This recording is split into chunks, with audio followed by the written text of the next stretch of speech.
Yeah, it was very traumatizing.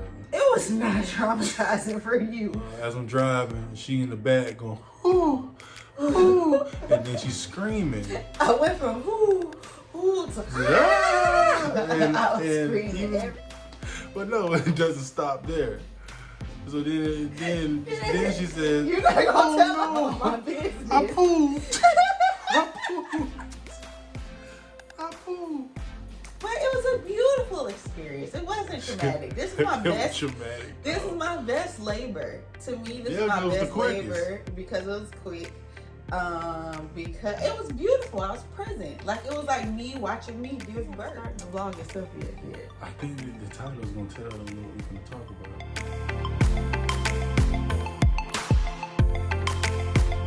We're gonna start the actual story. So Monday, July 20th, after being 4 centimeters for about 4 or 5 days, I thought I was gonna have this girl by went to the doctor on Wednesday. They told me I was 4 centimeters dilated, so I thought I would have her at least by Friday. Friday come around, no baby. Yeah. Saturday come around, no baby. Sunday, no contractions, no baby, no anything. I'm like, dang, where's the baby? And then finally Monday comes, and most of the day I didn't feel anything. And then around 5:30, I started having contractions. They weren't super intense, but I was like, okay, maybe we finally get into a place where we have a baby. I'm thinking like Tuesday. Then boom, she started having contractions. Then To boom. where, yeah, then boom, this is what happened. Then boom, she started having contractions, to where it looked like she was in a lot of pain. This is around about 7. But 7:30. they weren't super close together, No, and they but weren't on a something- pattern yet. So that's why I didn't think anything of them. But something wasn't right. Something wasn't right. Like, it was looking like she was in a lot of pain. So I I'm was in a lot of like, pain. hey man, we probably just need to go ahead and go 9. No, Cause I can do I a little bit longer. Yeah, cause I don't Hold on, like going first to the hospital. before we even talk about going to the hospital. Remember I said that she looked like she was in pain. The hospital 30 minutes away. At 7 o'clock, I'm like, hey, we need to go ahead and probably let's go ahead and go. No, I want to wash dishes. Because I like to labor at home. When I went with Trent, you just are in there in the bed. You can't eat, you can't drink anything. So I like We wasn't even there for that long with Trent. But still. We was there for like 4 hours before But she could still, eat. Trent was still. out in 4 hours. Still, I just like to chill at the house and breathe through them as much as I can before we head to the hospital. So go ahead. What happens after that? All right. I wash dishes. I No, fed them. you didn't wash no dishes. I started You washing washed, the dishes. you washed the dish and then leaned over and you was huffing and puffing. I gave Cardi a bath. Yeah. So I'm pretty sure I'm in labor. Let's get a baby out. Right now my contractions are like 15 to 20 minutes apart. I'm quickly give her a bath. I just set the car seat up. Mama, are you ready to be a big sister? I already washed her hair this morning, so that was perfect timing. Hey, are you ready to be a big sister? No? Are you ready to be a big sister? Are you ready to be a big sister? I cleaned the whole house. Yeah. I cleaned the living room, You our did a lot of bedroom. So we was just doing a whole bunch of unnecessary stuff besides going to the hospital like I suggested. It wasn't unnecessary. I didn't want to come home to no dirty house. Yeah. And then at 9 o'clock I called my sister to come get the kids. To come get Kari and Trent because we needed to go ahead and head to the hospital because, you know, as the man I am, I understood that it was time to go based off the look on her face. Oh my Yeah. goodness. As a man, you know when your woman in too much pain. And I took a shower. And the whole time I was in the shower, I was in pain. Yeah. Like Screaming. in the shower. So I'm like, okay. Yeah. And then when it got time to go, I said, another contraction is coming. I got to get down these stairs before this contraction comes because that's how intense they were. She worried about everything but getting to the hospital. Kid, where my charger? My Where shoes. boots? Oh no, where my slides at? I said, if you don't put these dang on Nike shoes on, I and had let's on roll. tennis shoes. So, mind you, I said we called my Mind sister at you. 9 o'clock. My sister got here at like 9:20 to pick up the kids. We still ain't leave the house until 10 o'clock. And she started having heavy contractions at like 8:30. Okay. Go ahead. So we get in the car. We go out to the car. I'm like, let me get in the back seat so I can have a little more leverage to move around, because that's how intense they were. So when I was in the house, every time I had one, I had to like dip down or change positions or get on my knees. And so I'm like, let me get in the back seat so I can be on my knees as he's driving if they get more and more intense. Yeah, and she probably shouldn't have gotten in that position. Yes, I should have. No, maybe that's the reason why she came so fast. Don't give away the story. Oh, I can't give away the story. But anyway, you just cut that out. But anyway, so we get in the car, make sure that we leaving. I put the hospital GPS. It is legit 30 minutes away. Yeah, it's a long ride. So I start driving, of course. As I'm driving, she in the back going, "Ooh, ooh," and then she's screaming. I went from "ooh, ooh" to screaming. But then she had the epidural for the first two kids, so she didn't really feel it. She felt pressure, but she didn't feel no pain.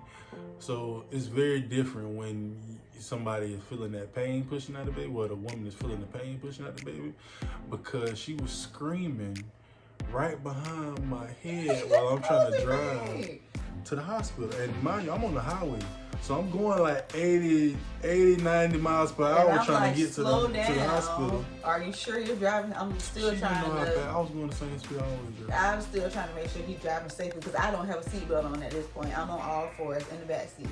And so I said God got us. So I'm like screaming, y'all. I don't even know what it was about the screaming. It felt like it was making it feel better, so I just was screaming. But there was so much pressure that it almost felt like my whole bottom half was about to explode. Yeah. It was so much pressure, so I was just screaming to, like, I don't know, as an outlet. And so we get probably, 5 minutes? No. 10 minutes into the ride? Yeah, about 10 when minutes. I peed? To my 10 minutes to ride. She's my son. And she was screaming, but when we was at a stoplight, right? So we screaming, she's screaming. And I'm looking around at these people at the stoplight, trying to see if they looking in the car, trying to see if I'm doing something to her. I don't want nobody to call her, I don't want no Karens to call nobody. So I was like, I peed. She's like, I peed, kid. I said, oh man, we probably ain't gonna make it. You want me to go ahead and pull over? And I'm like, no, keep driving. No, get to the hospital. And then my water broke. And my water has never broken with either of the other pregnancies. They always have to break my water at the hospital. Mm-hmm. And so I didn't know what that felt like, but I knew it had broke. I could tell it broke. But I'm glad you said take your pants off.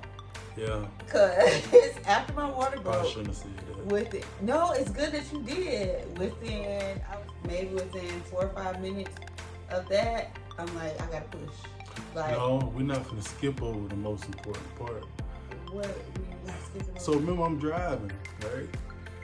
All this is going. This is traumatizing. What is traumatizing? Kid, you ain't the one who was feeling no pain. You was literally just pushing the gas and the brakes and steering. What was traumatizing about that? So, all the men out there, imagine your woman just screaming in the back, telling you water broke, she peed, and then you think it's gonna stop right there. You might have a chance to make it to the hospital.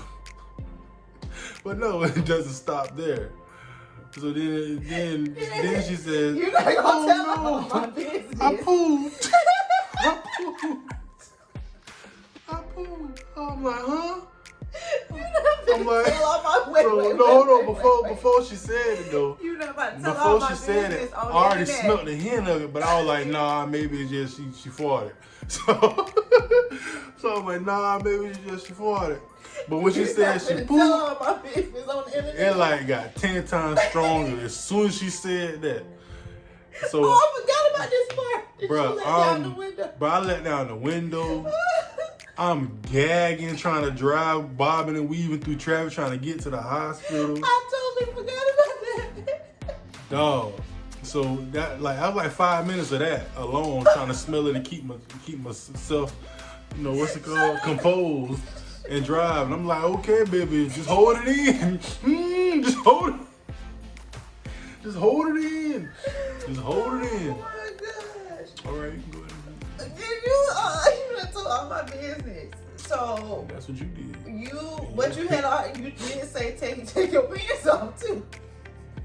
And it got worse. So then after that, Good job, Stain. after that, it was time, y'all. It was go time. There was no holding that baby in. After that little part of the episode, it was no holding her in. I reached down, I felt her head. And she told my kid the head coming. I could feel her head. I said, huh? It's about the head. I said, you want to pull over? I asked them, you want to pull over like 5 times. Every time, no, just get to the hospital. Get to the hospital, because I really thought I was going to make it. I reached down, y'all. I felt her head, and I pushed one more time. And I really felt her head, and I pushed one more time, and the baby came out. Yeah. And so I literally caught her like they do, like I saw on the TV shows. I caught her, kind of had her over my hand and started rubbing her back to make sure she was breathing and like to stimulate her. And she cried, and I just put it on me, and I was like, "Oh shoot! I just gave birth in the back of my car." Yeah. You're not the one who was traumatized. Dog, we still was 10 minutes away from the hospital when the baby came out. She came straight out, 8 pounds. She didn't even cry. She said, "Ah." Yeah, And like, then she started like chilling. like I do this every day. Yeah. Then I called my friend who's a midwife to ask her, what to do on the way to the hospital. She called the hospital for us so that they could be ready for us. Yeah. I just kind of wrapped her in my shirt and held her, made sure she was still breathing, and just like rub her. Oh, I forgot about that too. My friend was like, make sure her airways are clear, so I had to put my mouth on her nose and suck all the fluid out. But it was a beautiful experience. It wasn't traumatic. This is my best. Traumatic. This is my best labor. To me, this is my best labor because it was quick. Because it was beautiful. I was present. Like it was like me watching me give birth. Yeah. That's what it felt like, an out of body experience. Like it was very beautiful. It was very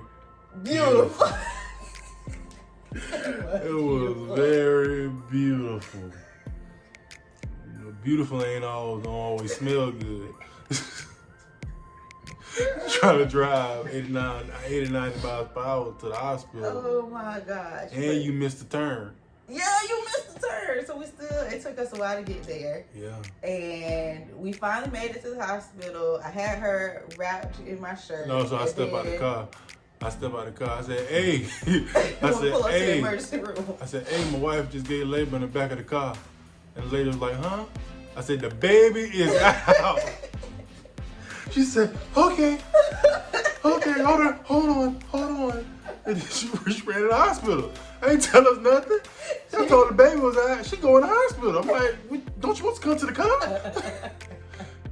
And it took about 5 minutes for them to get out there. And then I forgot I didn't have on pants. So I'm just jumping out the car. Like literally butt out, everything out. Just jumping out the car. And they were like, well, don't stand up. Wait a minute. So they're trying to cover me at the same time. And then I look back to the back seat of my car for one last time. And just a lot of stuff was in there on the seat. And I was like, I'm about to go in the hospital with my baby. Remember what times we ain't into. Right. The 2020, one of the worst years in American history. No, it's not. It is one of the worst years in American history with this pandemic. I said one of. I didn't say the worst. True. It's one of the worst years. COVID-19, pandemics. My dog Kobe died. It's a lot that happened this year. And, yeah, man. And technically, I wasn't supposed to leave the hospital once we got there. Oh yeah. So because of coronavirus, they have to test you as soon as you get there. So first of all, they rolled me back, and because I didn't have an IV already, because I didn't have an epidural, it was a lot of needles.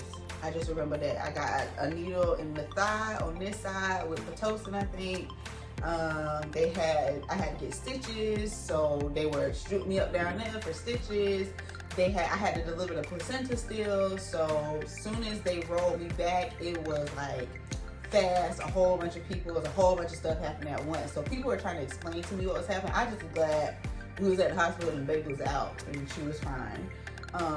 But once that part, the initial adrenaline wore off, I felt all that stuff. Every needle, every pull, every all of a sudden, then they had to test me for COVID in the middle of all that, and that was the worst part of all of it. I guess you just got stuck with 5 needles. I ain't have to get tested. If she good, I'm good. The COVID test was like, they touched my brain with that Q-tip. But it was a beautiful experience, a beautiful birth. I would say it was my best birth. Yeah, but fast forward to day number 2. Oh, yeah. So they gave us a special, well, I ended up getting a special pass to go ahead and leave the hospital. And she was famous in the hospital because apparently they had never had a baby Born like that. born in the car or born on the way to the hospital. So every nurse, every doctor that came in was like, Like, oh, I heard about you. Heard about you. This is the baby that was born in the car. But yeah, then he had to go do the other stuff. Yeah. Yeah. You ain't got to go in detail about that. No, Nah, I'm you going done into told my detail. I wish I business. could show y'all a picture. I took a picture. No, I wish I could do kid. it. But Anyway. thank God we weren't in my car. I'm just say that. I No, need a new car, no, y'all. thank God we weren't If in my y'all want car. to cash out me so I can get a new car, because my backseat is ruined. We haven't even driven the car. It's been a whole week and a half. Yeah, so I got the pass to leave the hospital because, of course, we couldn't leave the car out there In the sun. 2 days for 2 days with all that stuff. If you had a baby or you're a man that's experienced, your child coming into this world, you know exactly everything that comes out of a woman when that happens. It's a lot that comes out of a woman, and you know, and out of all the holes that are down there, everything a lot comes out. So yeah, all that was in the back seat of the car. So I called about 4 or 5 different detail places. One answer, they pretty much outpriced themselves for what was going on, and they were rude, so I didn't want to give my money anyway. So I just went ahead, went to Walmart. I had some nice shoes on, but I decided I wasn't gonna get my nice shoes dirty. So I bought me some Bobos from Walmart. If anybody from the country know what Bobos are, they're just some quick throwaway shoes, or shoes you don't care about what happens to them. And some stuff that's supposed to clean that type of stuff that was in the car. And it didn't work. So I picked up stuff I never said I would pick up from a grown person. I cleaned up stuff that I said I'd never clean up from a grown person. Hush. And I had to ride around. Your stuff. I rode around for 2 hours. If you were sick, I'd clean Smelling. No. I'm wrong. I would pay somebody. Yeah, I can't say I'm gonna do that for you again. So, yeah, that's what happened. Yeah. So then, after he deodorized the car, when I got home a couple days later, I tried to deodorize the car again. So right now, it's been sitting in OxiClean. So it's just been sitting there for a week. It's been sitting in We just OxiClean, gonna have fabric to get a receipt softener, reposted or baking something. soda and vinegar. I scrubbed it with dish soap. It's been sitting and stuff. So it might smell a little better right now, but we haven't been in the car to test Man, I it. doubt So. it, man. The way that job smell like death. Okay, this the end of the video. Y'all got the full gist of the birth story, but I think it was my most beautiful birth. I really enjoyed it. It was a great experience. I'm sorry that you're traumatized. Yeah, it's very traumatizing. But yeah, we're gonna share some pictures from the hospital, some footage from the hospital. And then of course y'all will see a video of the baby. She's sleeping right now, so I'm not gonna go pick her up, but I'll share so you guys can see. Yeah. Baby Jalen is here.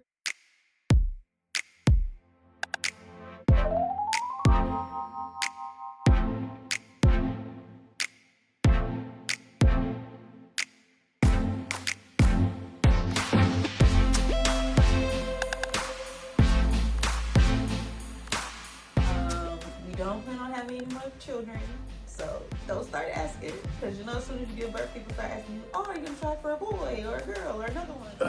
That's it. Yeah, that's how the third one came into this world. That's what happened.